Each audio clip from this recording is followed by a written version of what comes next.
Maithili express की शानदार प्रस्तुति।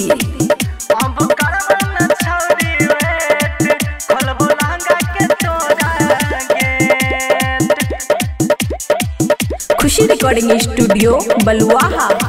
तोहर जवानी छो चढ़ल छही नजर में तो बसल, सुन है गे पता रखी दिल में छही तो बसल, दिल में छही तो बसल। तोहर जवानी छो चढ़ल छही नजर में बसल, सुन है गे पता रखी दिल में छही तो बसल। सब जट जब तोहर पलेट अब करबो न छौरी वेट, खोलबो त्रिभुज के तोरा गेट।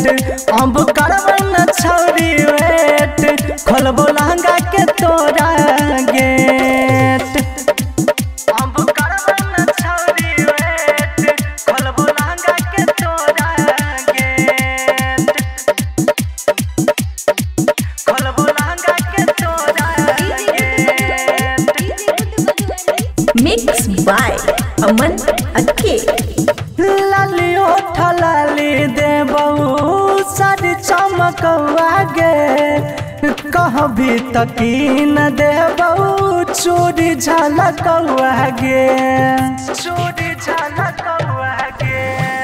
लाली ओठ लाली देबू सारी चमकवा गे, कहबी तकीन देबू चोरी चमकवा गे। किया करज छौरी लेट, अब करबो न हम वेट, खोलबो त्रिभुज के तोरा गेट। अब करबो न छौरी वेट, खोलबो चोली के तोरा गेट।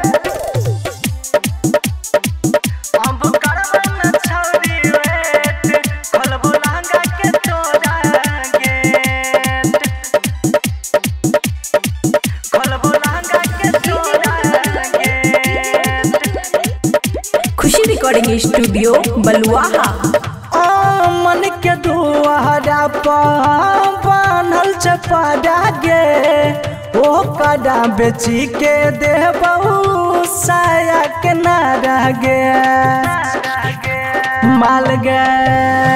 ओ मन के दुआरा पर बान्हल चपड़ा गे, ओ कड़ा बेची के देबू साया के नारा गे। किया करज छौरी लेट, अमर जीत न करत वेट, खोलबो त्रिभुज के तोरा गेट। अब करबो न छौरी वेट, खोलबो त्रिभुज के तोरा गेट। खुशी रिकॉर्डिंग स्टूडियो बलुआहा।